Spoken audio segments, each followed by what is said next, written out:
तमाम तरह से केवल उनका शोषण हुआ और उनका कहीं भी किसी ने साथ नहीं दिया। पूरा सरकार को टैक्स हम देते हैं, रोड टैक्स हम दें, फिटनेस हम कराएं, फिर परमिट हम लें, प्रदूषण हम बनाएं, डीएल हम बनाएं, उसके बावजूद रोड पे हमारी क्या दशा है ये सब देखता है। और हमारा चालक चपरासी से लेकर प्रधानमंत्री तक सबकी सेवा करता है। जिस दिन चालक खड़ा हो जाएगा देश की का दुनिया की अर्थव्यवस्था रुक जाएगी, चक्का रुकी व्यवस्था रुक जाएगा। अगर किसान अन्नदाता है तो चालक अर्थव्यवस्था को चलाता है। लेकिन क्या हाल है ये सब आप भी देखते हैं, आप भी देख रहे हैं, आप भी देख रहे हैं, लेकिन कोई आवाज़ नहीं उठाता, कोई आवाज़ नहीं उठाता। आपके सामने चालक मार खाता रहेगा, गाली सुनता रहेगा, थोड़ी देर आप खड़े होंगे चल देंगे। तो ये केवल चालक की बात है, वो भी आपके समाज का है, आपकी सेवा करती है। तो ये मीडिया का भी कर्तव्य है, सामाजिक कार्यकर्ताओं का भी कर्तव्य है, और जो चालक के नाम पर यूनियन तथाकथित बनाए हुए सरकार से, प्रशासन से मांग करूंगा कि इनकी जांच करें। जो परिवार के लोगों का संगठन बना के 10,000, 8,000, 20,000 रुपया लगा के संगठन खड़ा करके आप सीधे लूटने का काम करते हो, तो सरकार प्रशासन को चाहिए इनकी जांच करे और ऐसे यूनियन का रजिस्ट्रेशन रद्द करो। बिल्कुल बिल्कुल, बहुत सही, बहुत सही। और जब सरकार को हम इतना टैक्स देते हैं, इतना उसको राशि देते हैं, तो चालकों के लिए सरकार ने आज तक कौन सी व्यवस्था दी है हमें बताए। शासन बतावे, केंद्रीय शासन भी बतावे और राज्य सरकार भी बतावे कि हमने चालकों के लिए आज तक क्या व्यवस्था दी है। क्या हमारा चालक मतदाता नहीं है? क्या मेरा चालक टैक्स नहीं देता है? तो वो उस राजस्व का हकदार है कि नहीं है? तो उसे क्यों नहीं मिलता? तो इन सब मुद्दे को परिवहन फोरम के जरिए मैं उठाने का काम कर रहा हूँ और मुझे उम्मीद है कि आप सब साथ देंगे और मैं इस लड़ाई को हम लोग जीतेंगे और कामयाब होंगे और हमारा चालक भी अपने सम्मान और अधिकार के साथ चलेगा भी और रहेगा। बस आप लोगों की साथ की जरूरत। मैं कम से कम देश के 17 प्रदेशों में गया, उत्तर प्रदेश के 52 जिलों में घूमा और हर जगह वही है, थोड़ा 19 थोड़ा भी, लेकिन दिक्कतें वही है। और मैं शुरू से समाज के लिए रहा, मैंने हमेशा अच्छा किया, मैं जो भी किया ऐतिहासिक काम किया हूँ। आप बिनुसार साहब बनारस में जानते हैं, 116 संगठनों के साथ काम किया। आज भी 10 संगठन का पदाधिकारी हूँ, भी छोटा मोटा नहीं हूँ, किसी का प्रदेश लेवल का, किसी का राष्ट्रीय लेवल, और काम भी करता हूँ, नेम प्लेट लगा के नहीं घूमता। लॉकडाउन में 72 दिन कंटिन्यू विधायक और सांसद नहीं खिला पाए होंगे, मैं 500 लोगों का डेली खाना उनके घर पहुंचा के खिलाया हूँ। पूरा बनारस जानता है बिना हल्ला के। मेरे पास कुछ नहीं है, लेकिन जो समाज में मेरा नेटवर्क था उस नेटवर्क के जरिए, उसके बाद जब लॉकडाउन खत्म हुआ तो कम से कम 20-25 महिलाओं को मैंने पैर वाली मशीन का बंदोबस्त कराया। तो इस बराबर में समाज के लिए करता। अभी हाल में ही 150 ड्राइवरों को मैंने कंबल का वितरण कराया बनारस में। 15 अगस्त को 60 ड्राइवरों को साफा बनवा के सम्मानित करवाया। इसी 11 दिसंबर को 26 जनवरी को 125 ड्राइवरों को कंबल अगले साल वितरित किया। तो मैं समाज के लिए कुछ ना कुछ करता रहता हूँ और फिर 26 जनवरी का मेरा प्रयास है कि चालकों के लिए कुछ और बेहतर व्यवस्था कर सकूँ। उस व्यवस्था में मैं निःशुल्क दुर्घटना बीमा देने का प्लान बना रहा हूँ। अगर आप लोग का साथ होगा तो उस दिन मैं कुछ साल पूरे को तो दे नहीं सकता, लेकिन जितना भी मुझसे संभव हुआ 100, 200, 500 को देने का काम करूँगा। इन्हीं शब्दों के जाते जाते 2 लाइन के साथ में अपनी शब्द खत्म करूँगा। सारे प्रदेश में जोरों से चर्चा है कि मैं बहुत बड़ा फसादी हूँ। वाह भाई वाह, क्योंकि सच बोलने का आदी हूँ और सच बोलना बगावत है, तो मैं बागी हूँ। जय हिंद, जय भारत। वाह। हमारे सम्मानित साथी, हमारे बड़े भाई, हम तो इनके सामने पैदा हुए जो हैं, बगल के ही रहने वाले हैं और बहुत ज़्यादा दूरी हम लोगों का नहीं है, लगभग 10 से 15 किलोमीटर की दूरी पर हम लोग का 7 किलोमीटर की दूरी पर जो है मकान होगा। ज़्यादा दूरी नहीं है, लेकिन एक समय था कि जब सड़कों पर चक्का जाम होता था, यूनियनबाजी होती थी, बनारस की पूरी सड़कें जाम हो जाती थी, पूरे चालक एक जगह खड़े हो जाते थे। मतलब लोग अपने बच्चों को और अपने सामान को जो है घसीटते हुए जो है घर तक पहुँचते थे। मतलब रात भर लोग पैदल चलते थे। ऐसी स्थितियाँ पैदा हो जाती थी कभी कभी जब मामला किसी चालक का फंसता था। उस समय हम लोग जो है घर से बाहर नहीं निकलते थे, तो इनका नाम मैं सुनता था कि भाई बागी जी हैं, और एक दो लोगों का नाम जो है मैं सुनता था कि फलाने ढिकाने, घनश्याम यादव, ये वो, मतलब इस तरह के नाम की, मतलब ये लोग चक्का जाम किए मत जाओ, कहीं साधन नहीं मिलेगा। और आज मेरे साथ खड़े हैं और मेरे साथ काम कर रहे हैं। बहुत खुशी की बात है कि जिनके सामने मैं पैदा हुआ और आज वो मेरे साथ काम कर रहे हैं, और कहीं न कहीं ये परिवर्तन कुछ होने वाला है, कुछ ऐसा दृश्य दिखाई दे रहा है। तो निश्चित रूप से भाई बागी जी परिवहन क्षेत्र का काम कर रहे हैं। बनारस में हम लोग जो है 25 तारीख को भी पुनः मीटिंग रखे हुए हैं। 11 दिसंबर को सोनभद्र में कार्यक्रम था हमारा। उत्तर प्रदेश राज्य मंत्री हैं संजीव गौड़ साहब, उनके नेतृत्व में वहाँ के दो जिला नगर पंचायत के चेयरमैन बैठे हुए थे। आप वीडियो भी ग्रुप में देख लीजिएगा, पड़ा हुआ है।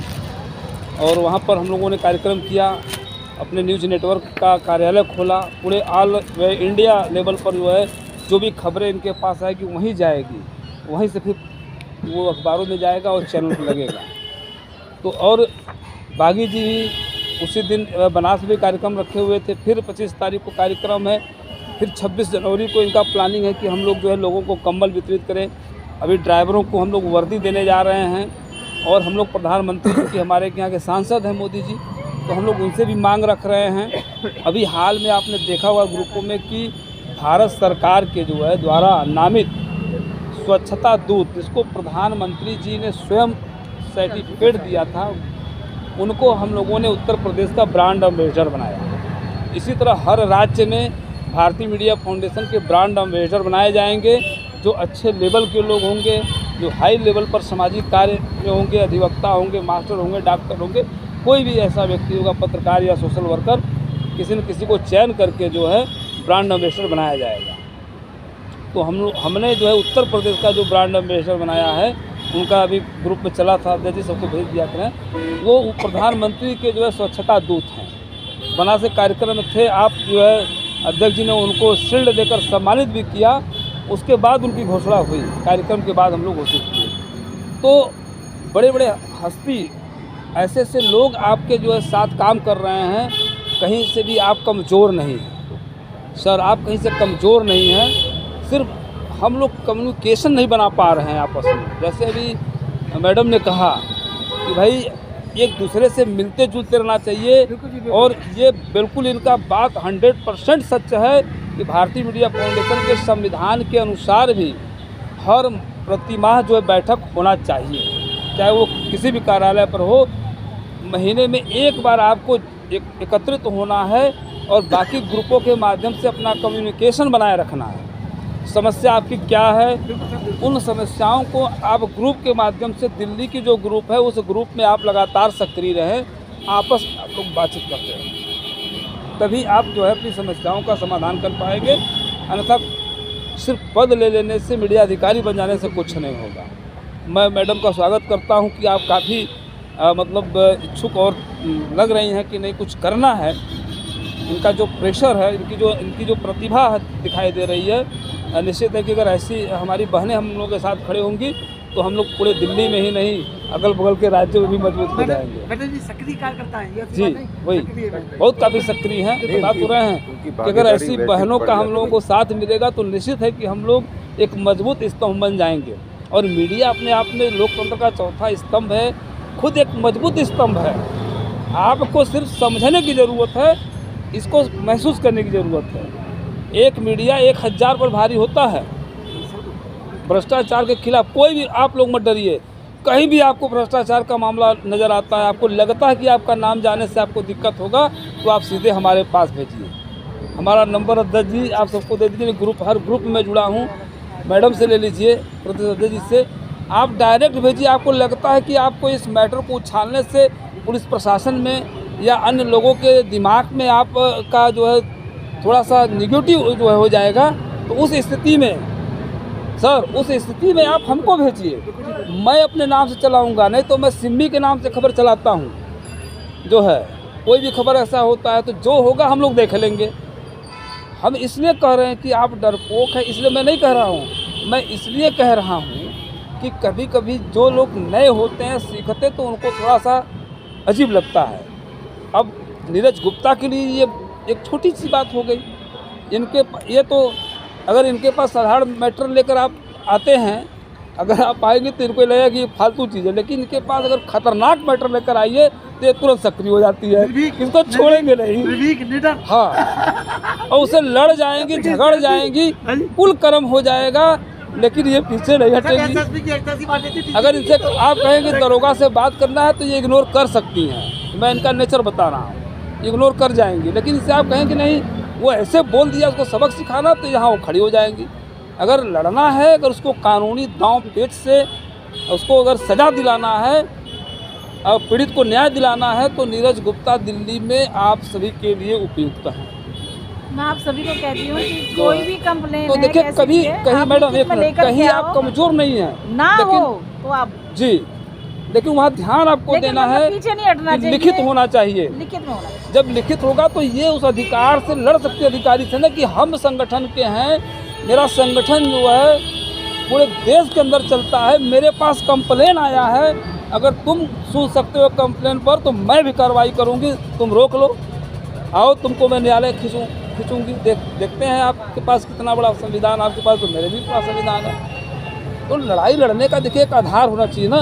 जैसे अगर आप यहाँ मीटिंग इन्होंने रखा, व्यवस्था दिया, तभी तो हम लोग आए हैं, बैठे। अगर ये ऐसे बोल देते कि आइए एक मीटिंग है, तो आप कहाँ खड़े रहते, कहाँ बैठते? एक आधार है ना, तो उस चीज़ को थोड़ा सा ध्यानगत रखना पड़ेगा। और एक सुझाव जो है मैडम का, अध्यक्ष जी, प्रदेश में अपने जो है एक मीटिंग महीने में बिल्कुल आप मैं रखें। आश्वस्त करता हूं कि हर महीने मीटिंग होगी, हर महीने मीटिंग बिल्कुल होगी। और एक निवेदन है कि जैसे उत्तर प्रदेश में, जैसे महाराष्ट्र में जो मीटिंग होती है, कोई ये नहीं कहता है कि भाई अगर अध्यक्ष जी हैं, नीरज गुप्ता जी हैं, तो ये लोग देखें। हम लोग जैसे उत्तर प्रदेश में, मैं खुद संस्थापक हूँ, इसके बावजूद भी प्रदेश की कमेटी की बैठक होती है, जिले की कमेटी की बैठक होती है, तो मैं खुद कहता हूँ भैया मेरे लिए क्या आदेश है बताओ, फूल मंगा दूँ, जो कहूँ मंगा दूँ भाई, नाश्ता की जिम्मेदारी मैं ले लेता हूँ, पानी की जिम्मेदारी मैं ले लेता हूँ। बताओ, 4 लोग मिल करके जिम्मेदारियाँ लेते हैं, कहानी ख़त्म, कार्यक्रम अच्छा सा हो गया। अब बनारस में जो कार्यक्रम था, अध्यक्ष जी गए थे, पूछ लीजिए, वीडियोग्राफी भी देख लीजिए, हमारे साथ बैठे हुए हैं बागी जी। हमने सुबह 7 बजे पूरा स्टॉल खाना का लगवा दिया और 2 दिन तक स्टॉल चलता रहा। और हमने बनाने वाले से कहा कि 1-1 घंटे में भोजन नया बनना चाहिए, नहीं कि बना के रख दो 4 घंटा तक बासी हो, नहीं। 100 लोगों का खाली खाना बनाओ, अगर बल्कि 50 लोगों का खाना बनाओ। 50 लोग खाते हैं, देख लो कि 50 लोग अगर खा रहे, अगर शुरू हो जाओ, फिर से जो है थोड़ा सा रेस्ट देकर के फिर उनको पूरा स्टॉल लगाता, लोग दिन भर खाना खाए। दूसरे दिन भी वही स्थिति हम लोगों की थी। मतलब ऐसा नहीं कि मैं अकेले किया, आप भी जो है सहयोग किए आर्थिक, सारे लोग जितने भी हमारे राष्ट्रीय कमेटी के लोग थे, सभी लोगों ने 2000, 4000, 5000 ऐसे 10,000 दिया, 10, 15, 20 हज़ार तो आपने सहयोग किया, तब जाकर के बनारस में कार्यक्रम हुआ। इसी तरह हर राज्य के लोगों से कहा गया, सब लोग दिए और कार्यक्रम अच्छे से हो गया। और जो भी लोग गए, सबके रहने के लिए बढ़िया नंबर 1 होटल की व्यवस्था हमने किया। कैंट, जैसे ही कैंट, आप गए कि नहीं कैंट? बनारस गए कि नहीं आप लोग? कितने लोग बनारस गए हैं यहाँ से? कोई नहीं गया है?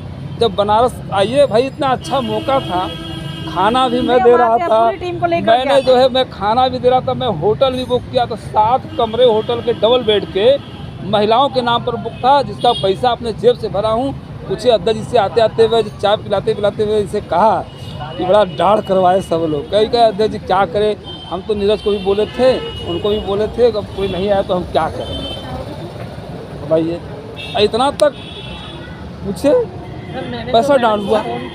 हाँ, तो मैं कोई कांटेक्ट में नहीं आ पाई। नहीं, चलिए ठीक है। देखिए समस्या जो है, कहीं देखिए मेरा नंबर तकरीबन सबके पास है, कहीं कोई दिक्कत होती है, कोई कम्युनिकेशन गैप होता है, कुछ होता है, मेरे को डायरेक्ट अध्यक्ष एक मिनट, जो समस्या आई है कम्युनिकेशन की कमियों की वजह से आई है, उस पर चर्चा नहीं करना है। अब उसको कैसे हमें फेस करना है, आगे समस्या न हो। मैं वहाँ की बात बता रहा हूँ आपको। आप आई होती और लोग गए, लोग कार्यक्रम में समय नहीं दी। मेरा खाना भी लगभग 150-200 लोगों का खाना नुकसान हुआ। मैं बंटवा दिया। जहाँ कार्यक्रम रखा था मेरा गांव ही था, लेकिन मेरा पहले वाला जहाँ बड़े बड़े भाई जहाँ रहते हैं, मैंने वहाँ पर जो है कार्यक्रम रखा था। जहाँ मैं रहता हूँ वहाँ से 20 किलोमीटर की दूरी पर था। मैं अगल बगल के तमाम लोगों को बुला करके अपने लोगों से कहा, भाई खाना नुकसान होना चाहिए, सबको दो, खिलाओ सबको। सब बंटवा दिया गया खाना जो है। और होटल में जगह था, लोग आए दर्शन करने चले गए, कोई कार्यक्रम मेंटेन नहीं किया। वहाँ पर लोग बस जाते थे, बैग फेंकते थे, नहाते थे, तुरंत काशी विश्वनाथ का दर्शन। और दूसरे दिन तो मैं लान में ही कार्यक्रम रख दिया सारनाथ। आपने देखा होगा फोटोग्राफ। मैं गुस्सा में लान में ही बिना दरी का कार्यक्रम रख दिया। जितने भी IAS अधिकारी गए थे सबको जमीन पर बैठा दिया। लोग नाराज भी हुए, जो उसका सबका वीडियो भी बना। पूरे सारनाथ को मैंने घुमाया। आप सारनाथ कितने लोग गए यहाँ? कोई गया है सारनाथ? गौतम बुद्ध की प्रथम उपदेश स्थली है। आप भी अपने नाम के आगे मौर्य शब्द जोड़े थे, तो आपके मैं भी वही हूँ। लेकिन मैं आपको बता रहा हूँ कि आपके वंश से जो है सारे इतिहास वहाँ पर पड़े हुए हैं। जिस राष्ट्रीय चिन्ह को आप लोग यहाँ देखते हैं कागज़ों पर, नोटों पर, वो वहाँ पर ओरिजिनल रखा हुआ है म्यूजियम में। जितने भी आप चीज़ देखते हैं, तो वो चीज़ आपको आना चाहिए। सब लोग फ्री में गए, घूमे, देखे। व्यवस्था कमेटी ने दिया, आपको खाने की व्यवस्था, रहने की व्यवस्था। 3-3, 4-4 दिन तक जो है होटल बुक रहा। 2 दिवसीय कार्यक्रम था। एक दिन पहले लोग पहुँचे, एक दिन बाद लोग निकले। कुछ लोग तो 2 दिन भी रहे, कुछ लोग 1 दिन रहे। तो 3 दिन 4 दिन लगातार जो है व्यवस्था हमने दिया था। कोई भी ये नहीं कहा कि हम बनास में गए, स्टेशन से उतरने जैसे ही कैंट स्टेशन पर आप उतरे, सामने होटल, उसमें व्यवस्था। फिर वहाँ से सारनाथ व्यवस्था, फिर वहाँ से जहाँ कार्यक्रम था वहाँ व्यवस्था। सारे लोग लगे हुए थे, गाइड कर रहे थे कि भाई आप वहाँ टेम्पो पकड़ो, वहाँ से ऐसे आओ, यहाँ हम रिसीव करता हूँ, तुरंत आप चलो।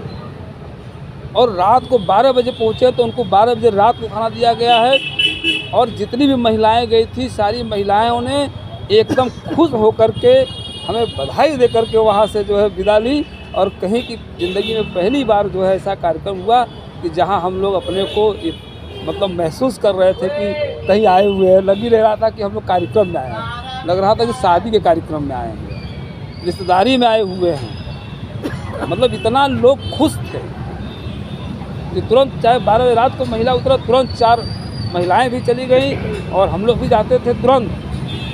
जो है कहे, सर कैसे पता कि मैं जो है हम लोग आ गए? हम कह अरे भाई अब लगा हुआ है 1 मीटर कि आप लोग कहाँ पहुँच रहे हैं, सब पता है। जो है तुरंत जो है स्टेशन पर उतरने से पहले 4 लोग खड़े हैं, आइए मैडम बैठिए गाड़ी में, चलिए। तब बताइए ऐसी व्यवस्था कोई 12 बजे रात को देगा किसी को? लेकिन मैंने दिया। मैंने इसलिए दिया कि संस्था का हम संस्थापक हैं और राष्ट्रीय सम्मेलन का नाम दिया गया है, तो उसमें हमारा भी बदनामी होगा, करण जी का भी बदनामी होगा, जो राष्ट्रीय कमेटी सबकी बदनामी होगी। कल ये कोई न कहे, अगर दिल्ली से कोई जाए तो करण जी को न कहे अरे भाई व्यवस्था सही नहीं था। कोई हरियाणा से जाए तो वो न कहे कि व्यवस्था सही नहीं था। कोई MP से आए तो ये न कहे कि व्यवस्था सही नहीं था। बताइए, कोई बिहार से आया था, कोई झारखंड से, मध्य प्रदेश से, हर जगह से लोग गए थे, महाराष्ट्र से, सब जगह से लोग गए थे, उत्तराखंड से। कोई ये नहीं कहा कि व्यवस्था गड़बड़ थी। सबने कहा व्यवस्था अच्छी थी। अगर व्यवस्था गड़बड़ हम करते तो इनसे आप 4 लोग जो इनके साथ जाते कहते अध्यक्ष जी क्या जो है बताइए, बनास में क्या जो है कोई व्यवस्था नहीं। रात को हमको टेम्पो नहीं मिला, रात को हम सोए नहीं, ठंड लग रहा था। इतना रजाई गद्दा से लाद दिया गया था कि जो है मतलब कोई कमी नहीं थी। एक लाइन में बात समझ जाइए। ज़्यादा लंबा हम नहीं खींचेंगे क्योंकि अध्यक्ष जी को अपना विचार रखना है, समय का अभाव भी है और बाकी चीज़ें। अंत में बस यही कहूँगा कि आज की मीटिंग जो हुई है बहुत अच्छी मीटिंग हुई है और इस मीटिंग में बहुत सारी चीज़ें, बातें सामने आई है और हमारे अध्यक्ष जी भी सबको प्रमाण पत्र और इस नियुक्ति पत्र वगैरह सब कुछ यहाँ देंगे। उसके बाद हम लोग कार्यक्रम का समापन करेंगे। बाकी हम लोग आपस में बातचीत करते रहेंगे। सर मैं एक बात कहना चाहूँगा। हाँ कि जैसे हमारा सिम्मी जी, अच्छा मीडिया का वर्क है, तो हमारा मेन काम होता है